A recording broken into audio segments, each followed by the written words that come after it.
Welcome to Worlds Collide, a wrestling card podcast for wrestling fans by wrestling fans, featuring Tony Vella from WrestlingTradingCards.com.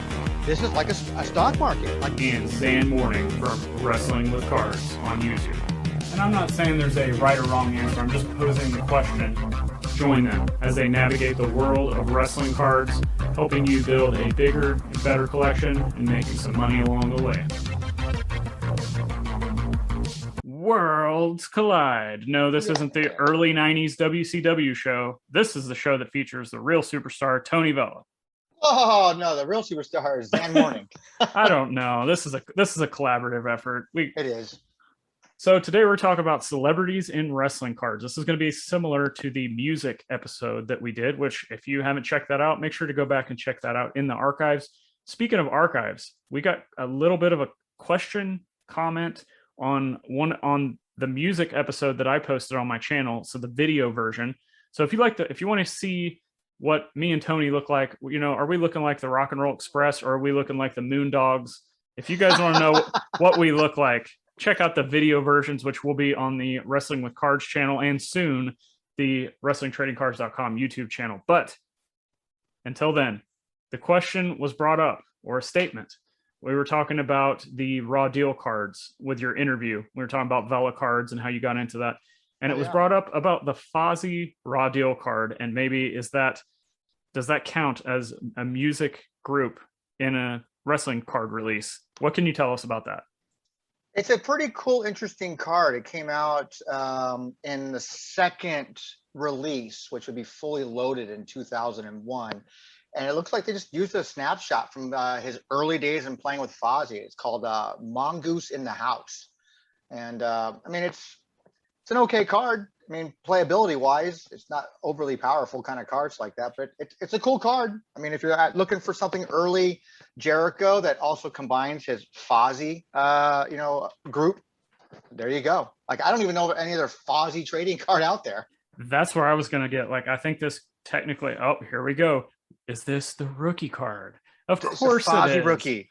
Fozzy rookie card. And I actually really like the image used on this. I'm not the biggest Fozzy fan, but I look at the card and I look at Jericho and I'm like, this is an awesome card. So I'm going to look to possibly pick this one up down the road, unless all the other people out there buy this before I can get to it. But today we're mainly talking celebrities. And while Chris Jericho and Fozzy could be considered celebrities, we're talking about even more of a fringe type of celebrity than the musicians. So why do you think there are not more celebrities in wrestling cards from all of the celebrity appearances and involvement we've seen in the history of wrestling?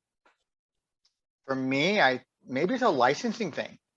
Maybe it's that particular star doesn't want to have anybody, doesn't want to license their image. I don't know. I mean, maybe the company just wants to focus on the talent.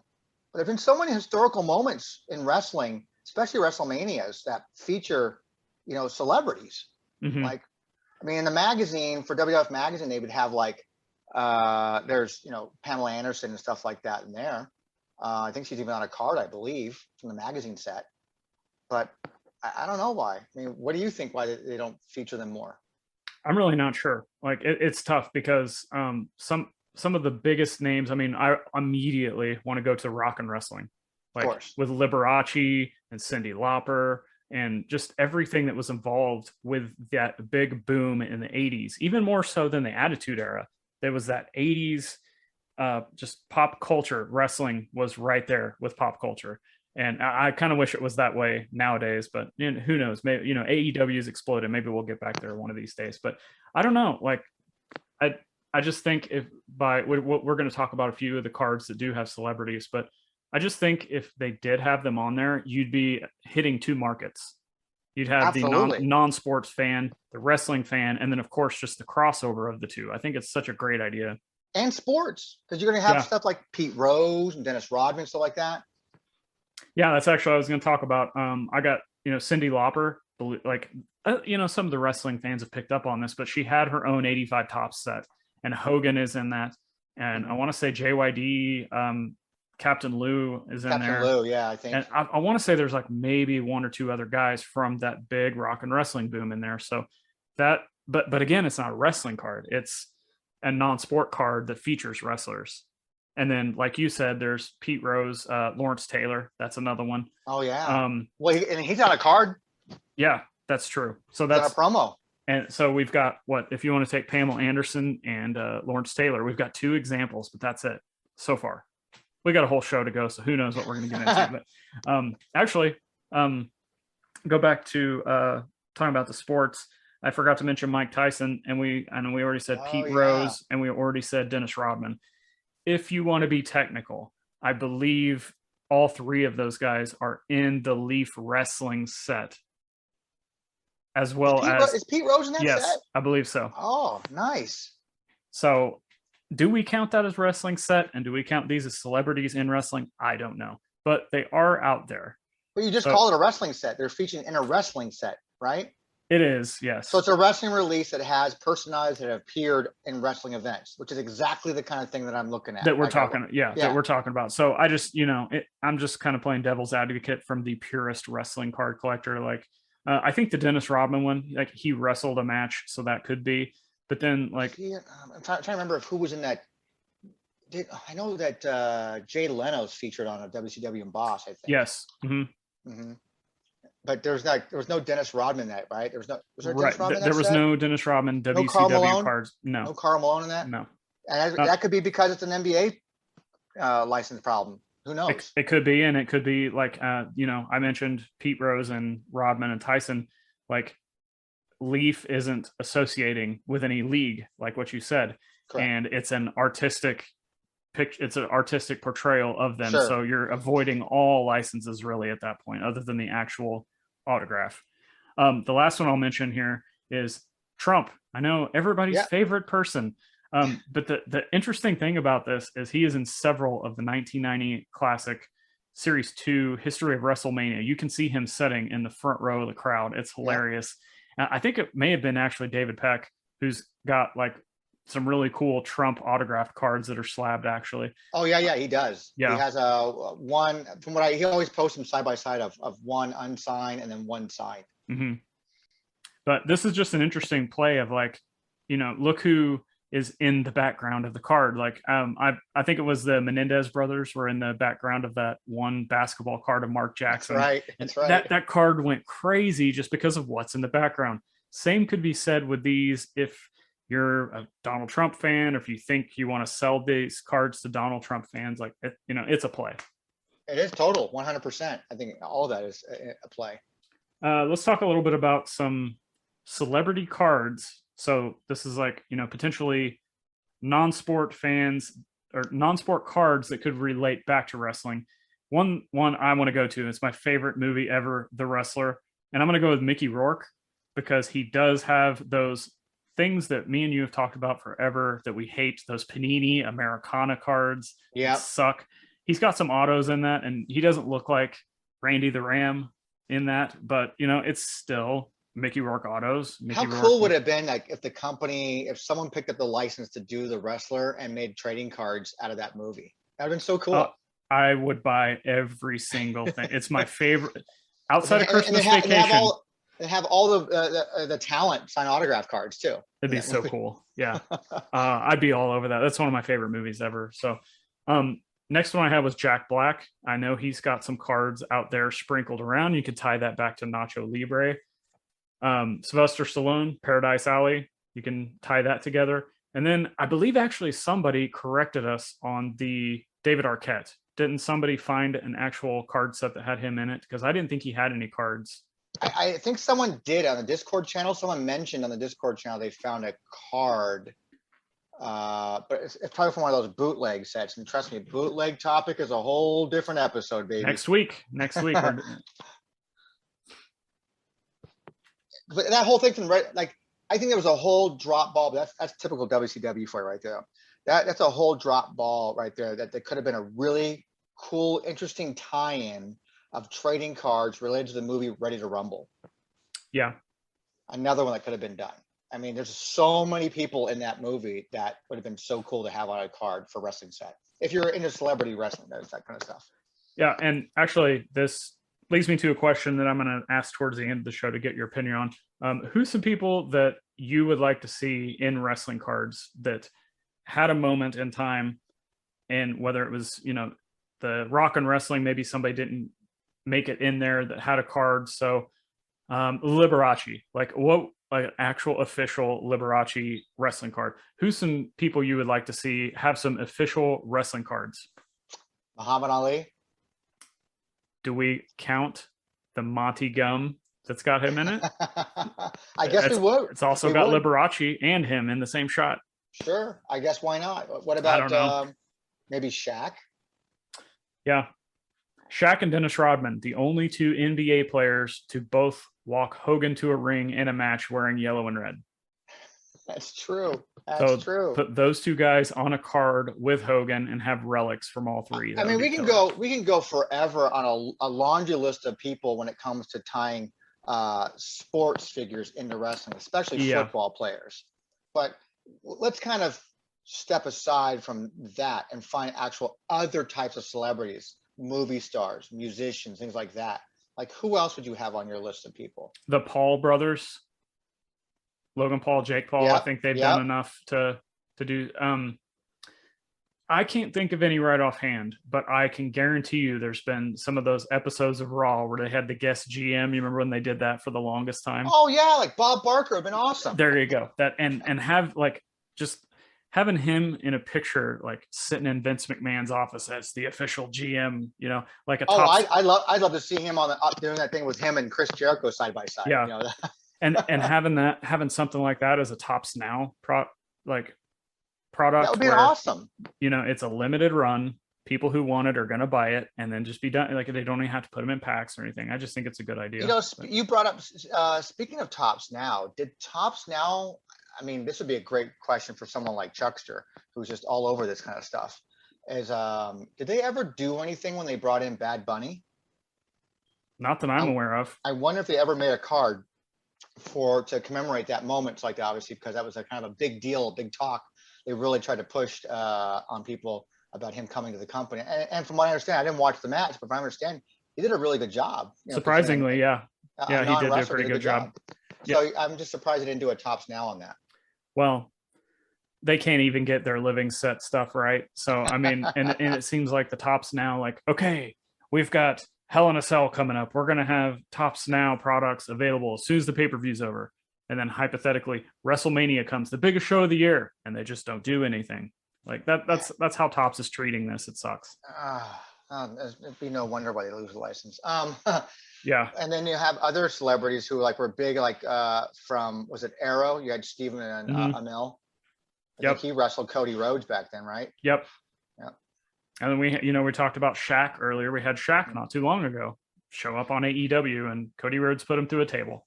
That's right. Shaq right. Taking bumps. Taking bumps, baby. So closing out the show, one thing that I wanted to mention, we know, Tony, you only collect Kurt Angle. There's nothing wrong with that. Your hardcore collecting days are in your rearview mirror. But that being said, hypothetically, if you're still a fan, a collector of certain things, would you go search out some of these Panini Americana or some of these obscure sets that are like, you're just a diehard wrestling fan and you're like, oh, David Arquette, he's got a card. Maybe I should buy that as a kind of time capsule moment, a picture of, yes, he was the WCW champion. Or are you collecting cards of every WCW champion's rookie card? That's a good point. Yeah, if I was a WCW champion, that's a great little, that's my niche. I want to just collect the WCW champions. Yeah, that's maybe I would. I mean, those Americana sets don't appeal to me if I'm attached to a particular superstar or celebrity, because I have in my mind they're attached to, WrestleMania 24 or WrestleMania, whatever it is. And if it's not them at that moment, then I probably won't go after it. It's just me. So it just probably depends on what you're collecting, I suppose. I guess, yeah. It doesn't really tie anything to me when it just shows him in a suit and tie from some red carpet event, kind of thing. Yeah, and see, I'm just like, I think I'm just the opposite, but only with certain things. And I go back to the Mickey Rourke, like there's a few bootlegs. Here we go again. We're talking about the bootlegs, saving that for next. Save your shoot interview comments for next week, Tony. We'll get to it. But there's a couple floating around Randy the Ram bootleg wrestling cards, and I think they look fantastic, and I want to buy them. But I'm like, man, they've got Panini Americana sticker autos, which don't say Randy the Ram. He looks nothing like he does in The Wrestler, but it's an authentic, released, official product. And I'm like, I think I need to own that for the significance of how much I like the movie, which then goes back to wrestling. But you said the picture itself isn't from the movie. It's just the actor Mickey Rourke. Right. Yeah. It makes no reference to him as Randy the Ram. Correct. But it's a sticker auto. So it's like, I would buy it because of the autograph. Like they have base cards of the same cards, which I would have no interest in. I mean, didn't somebody make, you said somebody made a Randy the Ram card though, right? They're bootlegs. They're bootlegs. You wouldn't want one of those in your hand? Because again, despite that, my someday talking about, next week, talking about this whole bootleg thing, despite that, I don't see anything wrong in collecting that kind of stuff if you're a fan of it. No, but they're hard to find. They don't pop up very often. Gotcha, and the Americana stuff is much easier to find. So gotcha. And then the other thing is, this is off topic, but then you got to be like, I've seen some of them have autos on them, and it matches. Like if you go look at some PSA DNA autos, it matches kind of, but there's no COA. But if you look at his Panini Americana, his signature is totally different than it is when he all of a sudden blew up after The Wrestler and he changed his signature. So it's kind of strange. Yeah. Sounds like one's not real and one is. Yeah, it's interesting. Because he signed, actually, I've seen some 8x10s and some like just random pieces of paper that are certified through PSA or Beckett. So I trust those as legitimate sources. Yeah. And the signature, he's almost back to that Vince McMahon DA style signature, gotcha. As opposed to the Americana set where he's got the full name, like Mickey Rourke. You can read it. When are you gonna do a show about autographs? We should, because I'm going to save it for that. But I got a great story about a celebrity who has changed his autograph over the years since he was very young. Specifically to make his autographs collectible. That's so cool. It's awesome. All right. Anything else to close out on the celebrities with wrestling cards and how they relate to it as collections? And hey, bootleggers, if you guys want to go make a wrestling card set, there's something for you right there. Make a celebrities and wrestling card set. That'd be kind of cool. See if you can go out there and take all your Google images out there and find if you can make your own bootleg wrestling cards with celebrities. And then to be honest with you, I think it would be cool. I think it would be really cool. I don't, if I'm a player collector, if there's an item that's unique, I don't care what it is. You said it, collect whatever you want, and that's what I would be buying. But until after next week, where we will have buying where you can pre-order. Actually, we're not going to do this on demand. We're doing pre-order VHS tapes of shoot interviews with Tony Vella. That will be available down the road. Tony, let everybody know where they can find you and where they can find these VHS tapes. Everything can be found on WrestlingTradingCards.com. Same site that's been the best site, the site that PSA references for all of your graded wrestling cards out there. All you jabronis pushing those 1990 classic. Those are the ones that I hate so much. But everybody who wants their Luke Lash autograph, base cards graded, you know where to go. And you can find everything I'm doing on Wrestling with Cards on YouTube, Wrestling with Cards, the podcast, both platforms, whether it's here, WTC, Wrestling with Cards. Subscribe and share with a wrestling fan. I'm going to continue to just hit everybody over the head with this. There's so many fans out there in wrestling that spend a lot of money and a lot of time on wrestling content, who's jumping to what promotion, what new t-shirts coming out. Let's get them into wrestling cards. Like, cards are the best thing, in my opinion. Like, they have the nostalgia, they have the collectability, they have the value, which a lot of wrestling merch doesn't have. So if you get in a bind, you can sell it, even though, like, I don't like to sell a lot of the stuff I keep. But again, they have celebrities in some of them sometimes too. Exactly, which is a great crossover to get more people into wrestling cards. Because think about it, Tony. If you have somebody that's a huge Bad Bunny fan, Do you see them going out and buying a bunch of random wrestling cards? Or probably not, but if they had a Bad Bunny card, could they buy that and be like, oh, I remember WrestleMania. Oh, I liked this guy that was on WrestleMania. Maybe I should buy some of his cards too because I like this Bad Bunny card. It's just a gateway, and the more people we get to just, this isn't pump and dump. It's the more people we can get into just checking out how awesome this hobby is in the community, the better. I agree, 100%. All right, guys, thanks for listening. Like I said, subscribe, share with a friend, wrestling fan, and leave us a review on your favorite popular podcast platform. That's another way to help get this show in front of more listeners. 5 stars, just like everything Dave Meltzer writes. Until next time, see ya.